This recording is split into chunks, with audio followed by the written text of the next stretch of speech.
Hi all, இன்றைக்கி எப்படி வந்து coconut milk rice with egg fry பண்ணுறதுன்னு பார்க்கலாம். இன்க்ரீடியன்ட்ஸ் வந்து வெங்காயம், பட்டை, கிராம்பு, பிரிஞ்சி இலை, கேரட், தேங்காய் பால், கோரியண்டர் லீவ்ஸும் மின்ட் லீவ்ஸ் எடுத்திருக்கேன். ஒரு குக்கரில் நெய் ஊற்றிக்கோங்க.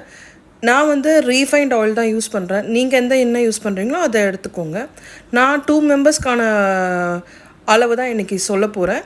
பட்டை, கிராம்பு, கல்பாசி எல்லாம் போட்டுட்டு ஆனியன்ஸ் வெட்டி வச்சதை போட்டு நல்லா வதக்கி விட்டுடுங்க.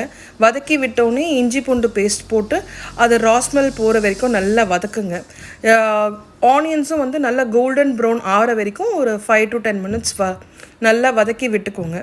வதக்கி விட்டோடனே நான் வந்து எடுத்து வச்சுருக்க கொரியண்டர் லீவ்ஸும் மின்ட் லீவ்ஸும் நீங்கள் ஆட் பண்ணிக்கலாம். அது வந்து உங்களுக்கு கோகோனட் மில்க் ரைஸ்க்கு நல்ல ஒரு ஃப்ளேவர் கொடுக்கும். ஏன்னா நம்ம காரம் எதுவும் இதில் ஆட் பண்ண போகிறதில்ல, தேங்காய் பால் மட்டும்தான் இதில் ஆட் பண்ண போகிறோம்.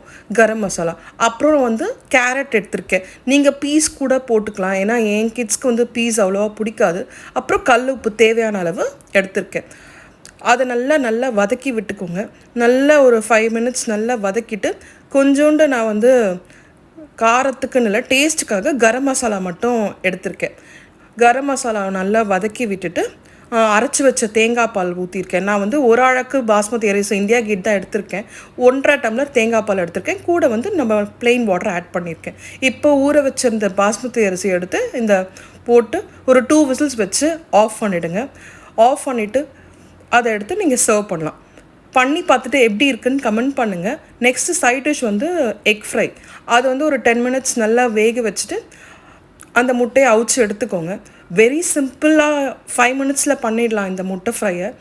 வெறும் மிளகாத்தூள், மஞ்சத்தூள், உப்பு, சால்ட் அதை நல்லா பெரட்டி எடுத்து நீங்கள் வந்து கோகோனட் மில்க் ரைஸ்க்கு வந்து இதை வச்சு சாப்பிடலாம். இதுக்கு உருளைக்கிழங்கு ஃப்ரையும் நல்லாயிருக்கும். நான் வந்து எக் ஃப்ரை தான் எனக்கு ட்ரை பண்ணியிருக்கேன். நீங்கள் இதை ரெண்டுத்தையும் செஞ்சு பார்த்துட்டு வீட்டில் எப்படி இருக்குன்னு கமெண்ட் பண்ணுங்கள். நாளைக்கு நல்ல வீடியோவில் பார்ப்போம். தேங்க்யூ.